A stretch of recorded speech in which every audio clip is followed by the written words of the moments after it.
It's Fuck Yeah Friday. Fuck yeah! Get ready for some wins. Welcome to the Be It Till You See It podcast, where we talk about taking messy action, knowing that perfect is boring. I'm Lesley Logan, Pilates instructor and fitness business coach. I've trained thousands of people around the world, and the number one thing I see stopping people from achieving anything is self-doubt. My friends, action brings clarity, and it's the antidote to fear. Each week, my guests will bring bold, executable, intrinsic, and targeted steps that you can use to put yourself first and be it till you see it. It's a practice, not a perfect. Let's get started. Hi, Be It Babe. How are you? How's it going? Welcome to the Be It Till You See It podcast, the Fuck Yeah Friday podcast. We talk about what is a win, and we celebrate things that inspire us, and we have a mantra, and then we go about our day. So here we go. Our win, or the inspiration, actually. I think this is a win too. So the inspiration that I found on the internet that really made me happy. This maybe will make other people happy, but I love this. The title is What the World's Richest Men Could Learn from the World's Richest Women.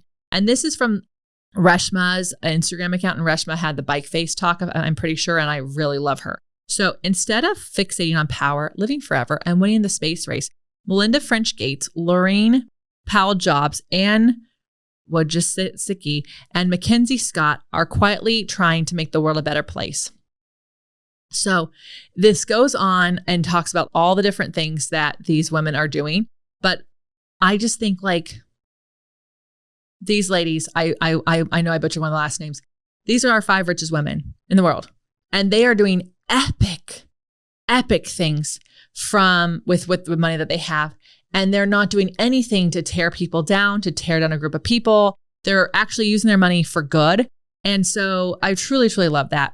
These women are doing great things. And so you should definitely look them up. There's an article from Laura Craig that was posted on February 5th, 2025. So if you want to dive in more into what they're doing, and if you want to learn more about Reshma, I highly recommend it because she talks a lot about worrying about being only having a few minutes to say everything you want to say, and then learning and meeting all these male CEOs and going, wait, you run this company? I can run circles around you. So it's just, I don't know. I found it really inspiring, and I hope that you do too. So go check that out, and let's all be more obsessed with what these women are doing, because I think that that's going to make us feel a whole lot better in this world with all that's going on. And let's be impressed and empowered and all the things from them. And then I'm going to give you one more thing, and then I'm going to go into your wins. So meet Marty Goddard, the woman who invented the rape kit. While she didn't receive credit for her work, shocking, she revolutionized sexual assault forensics. Yeah, so get this. In the 1970s, few women felt safe. There's tons of sexual abuse. Spousal rape was still legal. Freaking crazy until 1993. Let's not go into that. That's going to depress us all. But Marty Goddard was a volunteer for a phone hotline for runaway teens in Chicago. Many callers reported sexual abuse, but not necessarily to the police. Marty took upon herself to further investigate cases by visiting crime labs and hospitals, interviewing as many people as possible. And a standard was set. In doing this, she developed a standard by which evidence is collected following a rape. Her evidence collection kit included basic supplies, cotton swabs, a comb, paper bags, labeled envelopes, and glass slides for semen specimens, plus protocols, forms, and resources for victims. Its simplicity made it affordable, replicable, and then more likely to be adopted. The kit opened doors to our understanding of victims and abuse. In other words, these cases are no longer had to be a he said, she said sort of thing. She was not given credit. Under the nonprofit Goddard was running, the kit was trademarked as the Vitulo Evidence Collection Kit for Sexual Assault Examination. She routinely worked very closely with the police department in order to make the progress she did, and in an effort to not ruffle any feathers, gave the kit the name after Police Sergeant Louis Vitulo. Newspapers credited Louis Vitulo, often reducing Marty Goddard to his assistant or ignoring her entirely. But she didn't chase recognition. She channeled her energy into expanding the kit's reach because impact mattered to her more than credit. So why it matters. The invention of the rape kit has helped countless victims find justice. Survivors still fight to be heard, but rape kits provide crucial evidence that strengthens their case. Hundreds of thousands of untested rape kits sit in a police storage. Goddard gave us a tool to fight it for justice. It's up to us to push that fight forward with legislative reform funding and by holding law enforcement accountable for processing evidence in a timely manner. So you guys, we do have some work to do there. I would highly recommend calling your local people and making sure that they're funding these things.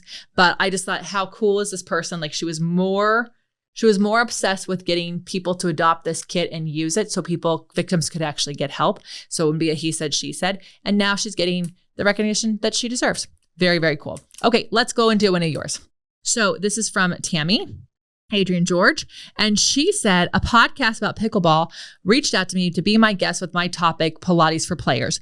The invite is a win by itself, and why they contacted me is its own win. A second host from a completely different topic and show, I guessed it over a year ago, suggested my name with a lovely glow up. Like LL and Brad have said, and has mentioned in many webinars, always about keeping in touch. I would comment on the second host post, listen to an episode and comment maybe 3 or 4 times a year, and they remembered. And when I asked my college boy which friend group he'd be with, and where they were going for spring break, he said he just really wants to come home and eat my cooking and cuddle with his cats and chill. So cue the mommy tears. You know, I bought that plane ticket so fast. So I love this. How cool is that she made such an impact on one podcast, and then she stayed in touch by just commenting. And then another podcast was like, oh, we want to have you on, because the first podcast was like, yeah, this person has stayed top of our mind. So way to stay top of mind, Tim. It's not the easiest thing to do, and you did it. It all takes work, you guys. It all takes time and effort and energy, but stay in touch with people, even little things like liking and commenting. I tell you guys all the time, reviews on this podcast are like revenue. If you like this podcast, you don't have to send me money. You can actually just leave a review. Sharing this with other people, that's what does it, right? These are things that podcast hosts think about. So way to go, Tammy. You're amazing.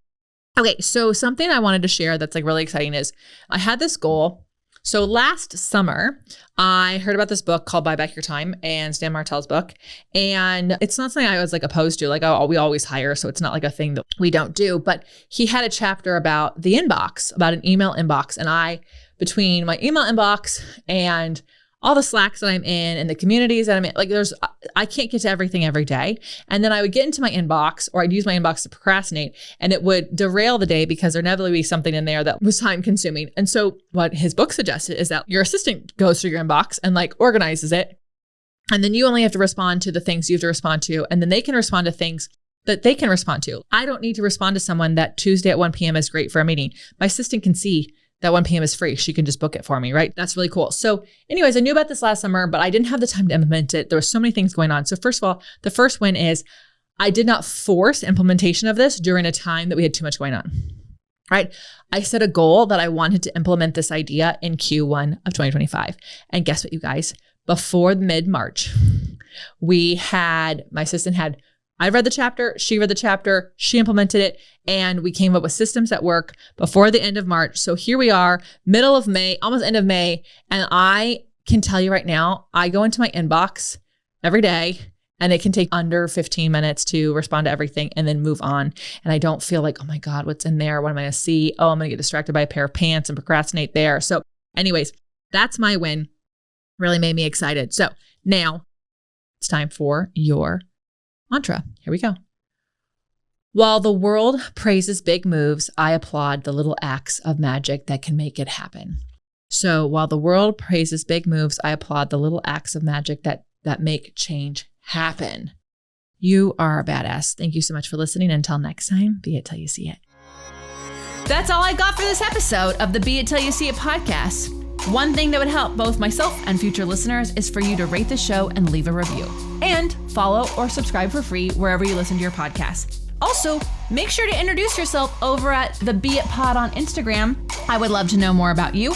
Share this episode with whoever you think needs to hear it. Help us and others be it till you see it. Have an awesome day. Be It Till You See It is a production of the Bloom Podcast Network. If you want to leave us a message or a question that we might read on another episode, you can text us at +1 310 905 5534 or send a DM on Instagram at BeItPod. It's written, filmed, and recorded by your host, Lesley Logan, and me, Brad Crowell. It is transcribed, produced, and edited by the Epic team at Diseño.co. Our theme music is by Ali at Apex Production Music, and our branding by designer and artist Gianfranco Cioffi. Special thanks to Melissa Solomon for creating our visuals. Also to Angelina Herrico for adding all of our content to our website. And finally, to Meredith Root for keeping us all on point and on time.